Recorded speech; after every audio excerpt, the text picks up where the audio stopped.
أعوذ بالله من الشيطان الرجيم. بسم الله الرحمن الرحيم.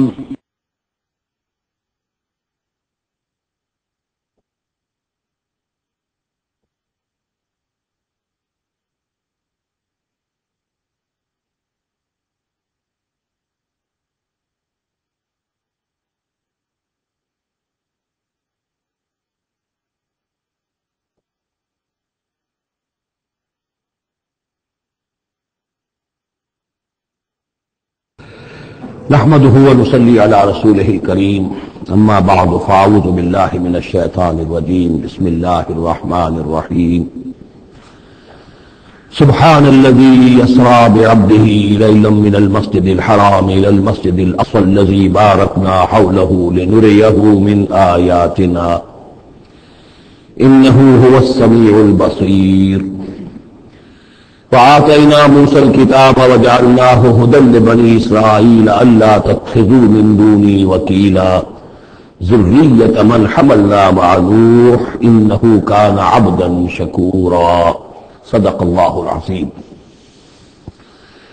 اس سے پہلے کہ ہم سورہ بنی اسرائیل کا ترجمہ شروع کریں، سورہ نحل کے آخری حصے میں ایک بڑی عظیم آیت آئی تھی کہ جس کے حوالے سے کسی قدر وضاحت ہونی چاہیے، لیکن چونکہ اس وقت میں چاہتا تھا کہ وقت کے اندر اندر اس کا ترجمہ مکمل ہو جائے تو میں اس وقت رکا نہیں۔ یہ آیت نمبر 125 ہے سورہ مبارکہ کی، ادعو الی سبیل ربک بالحکمۃ والموعظۃ الحسنۃ وجادلھم باللتی ہی احسن۔ اصل میں اس میں دعوت اسلامی اور دعوت دین کے 3 مختلف لیولز کا تذکرہ ہے۔ عام طور پر اس کو ایک ہی چیز سمجھ کر لوگوں نے ترجمہ بھی کیا ہے، وضاحت بھی کی ہے۔ جب دقت نظر سے جائزہ لیا جائے تو چونکہ انسانوں میں مختلف قسم کے انسان ہیں تو دعوت و تبلیغ کے بھی اسی اعتبار سے مختلف گوشے کہہ لیجئے، مختلف لیولز کہہ لیجئے۔ مثلا یہ کہ انسانوں میں ایک چھوٹی بڑی ہی مائنیوٹ مائنورٹی ہوتی ہے جن کو ہم انٹیلیجنسیا کہتے ہیں۔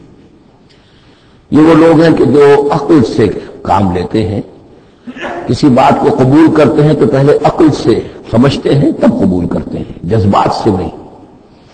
اور یہ کہ کسی شے کو رد کرتے ہیں تو دلیل سے کرتے ہیں، اگر قبول کرتے ہیں تو دلیل سے، اگر کرتے ہیں تو دلیل سے۔ یہ انٹلیکچوئل مائنورٹی آپ اسے کہیں یا انٹیلیجنسیا کہیں، یا یہ کہ اس کے لیے برین ٹرسٹ بھی ایک لفظ ہے کہ ہر معاشرے کے اندر اس طرح کے لوگ ہوتے ہیں، اور یہ ہوتے بہت کم ہے تعداد میں، لیکن ڈیسائسو ہوتے ہیں۔ اس معاملے کا جو بحثیت مجموعی رخ ہے وہ یہ معین کرتے ہیں۔ عوام کی حیثیت جو ہے وہ ایسے ہے جیسے ایک انسان کے جسم میں ہاتھ پاؤں ہیں، اعضاء و جوارے ہیں، لیکن جو حیثیت ایک انسان کے جسم میں دماغ کی ہے وہ اس برین ٹرسٹ کی ہوتی ہے، انٹیلیجنسیا کی۔ یہ طبقہ جو ہے اس کو دعوت جو دی جائے تو ظاہر بات ہے کہ وہ واس سے نہیں، جذباتی نہیں، بالحکمہ، پختہ باتیں، عقلی دلائل، محکم باتیں، وہ حکمت جس کے بارے میں فرمایا گیا وَمَن یُؤْتَ الْحِکْمَةَ فَقَدْ أُوتِیَ خَیْرًا کَثِیرًا، سورہ بقرہ میں ہم پڑھائے۔ اور وہ حکمت کے جو 3 جگہ پر حضور صلی اللہ علیہ وسلم کی جو تعلیم و تربیت ہے اس کے مراحل میں سب سے اونچا مرحلہ بیان ہوا ہے، یتلو علیہم آیاتہ ویزکیہم ویعلمہم الکتاب والحکمہ۔ یہ حکمت جو ہے ذہن باتیں، دانائی کی باتیں، عقل کی باتیں، مسلمہ اصول، ان کے حوالے سے یہ سمجھنا کہ کس شے کی اہمیت زیادہ ہے، کس شے کی اہمیت کم ہے، کیا چیز پرائمری امپورٹنس کی ہے، کیا سیکنڈری ہے، ان چیزوں کو جاننے والے لوگ جو ہیں، جو اصول پہچان لیتے ہیں پھر اصولوں کو منطبق کرنا جانتے ہیں، تو ان کے لیے دعوت جو ہے وہ بھی بہرحال اسی سطح کی ہونی چاہیے کہ وہ دعوت جو ہے دلائل پر، براہین پر۔ جب قرآن کہتا ہے اپنے مخالفین سے ہاتھی برہانکم ان کنتم صادقین، لاؤ دلیل لاؤ، تو ظاہر بات ہے کہ پھر اس کے مخاطبین جو ہیں ان کو بھی حق پہنچتا ہے کہ دلیل طلب کرے۔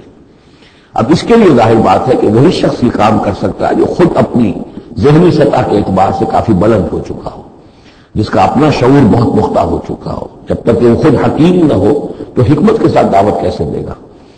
لیکن ایک ہے عام سطح لوگوں کی، عام لوگ جو ہیں جن کے دماغوں میں اس طرح کے کوئی فطور نہیں ہوتے، کوئی وہ عقل کی چھلنی لگی ہوئی نہیں ہوتی، ان کے جذبات جو ہیں اچھے، اگر جذبات اچھی بات کہی جائے تو جذباتی طور پر بھی اپیل ہو جاتی ہے. یہ سمجھیے کہ دل جو ہے ان کے کھلے ہیں، کھلی کتاب کے مانند ہے، آپ جو چاہیں لکھ دیجئے، جیسے کھلی صاف سلیٹ ہے اس پر آپ نے جو چاہے لکھ دیا. ایسے لوگوں کے لیے یہ ہے کہ موعظہ الحسنہ، ایک بات جو ہے اچھی بات ہے، خلوص کے ساتھ کہی جائے. وہ شخص یہ محسوس کرے کہ جو بات یہ کہہ رہا ہے مجھ پر دھوس نہیں جمانا چاہتا، اپنے علم کا روب نہیں ڈالنا چاہتا، بلکہ یہ در حقیقت میری خیر خواہی کی وجہ سے مجھ سے نفرت نہیں کرتا، میری تحقیر نہیں کر رہا ہے. جو یہ مجھ سے کہہ رہا ہے وہ خلوص سے کہہ رہا. از دل خیزت بر دل ریزت، دل سے بات نکلے گی اور دل پہ جا اترے گی. یہ ہے موعظہ حسنہ. عوام الناس کے لیے دعوت جو ہے وہ اس لیول کے اوپر ہوتی ہے. وہ زیادہ عقلی اور منطقی اور بحثیں اور ان کے سامنے فلسفے کی جو ہے وہ کتابیں کھول کر آدمی بیٹھ جائے تو یہ گویا کہ ان پر ظلم ہے، یہ ان کے لیے تکلیف مالا یطاق ہے. تو سب سے اوپر کا لیول ہے ادع الی سبیل ربک بالحکمہ، پھر ہے والموعظۃ الحسنہ عوام کے لیے. نمبر 3 وہ ہوتے ہیں کچھ لوگ معاشرے کے اندر کہ جو لوگوں کو گمراہ کرنے پر تلے ہوتے ہیں. مثلاً عیسائی مشنریز ہیں، انہیں تو خرچے ملتے ہیں، ان کے تنخواہیں ہیں، ان کے بجٹس ہیں، بڑی بڑی حکومتوں کی طرح کے بجٹ ان کے ہیں. ان کی ٹریننگ اس لیے ہو رہی ہے، انہیں خاص خاص ایشوز کے اوپر ٹرین کر کے بھیجا جاتا ہے مناظرہ کرنے کے لیے. قادیانیوں کا نظام ہے، بہائیوں کا نظام ہے. ان کے لیے یہ ہے کہ لوگوں کو ٹریننگ دے کر وہ مجادلے کے لیے، مناظرے کے لیے، بحث کے لیے، اس کے لیے ان کو تیار کیا گیا ہوتا ہے. یہ بات مان کر دینے والے نہیں ہوتے. آپ خلوص کے ساتھ ان سے بات کریں گے تو وہ در حقیقت وہ تو یہ سمجھیے کہ ادھار کھائے بیٹھے ہوتے ہیں اس پر کہ انہوں نے بات نہیں مان لی، بلکہ یہ کہ لوگوں کو گمراہ کرنا. ان کے ساتھ جدال کرنا پڑتا ہے، جو جھگڑنا بھی پڑتا ہے، بحث بھی کرنی پڑے گی. لیکن اس بحث میں بھی جو ہمارے ہاں مناظرے کا لفظ آیا، قرآن مجید میں مناظرے کا لفظ نہیں آیا ہے، مجادلے کا لفظ آیا ہے. جادلہم، ہاں ان سے جھگڑو، انہیں جواب دینے پڑیں گے ایسے کہ جو انہیں خاموش کرتے ہیں. اگر وہ خاموش نہیں ہوں گے تو عوام الناس کے اوپر ان کا اثر ہو جائے گا.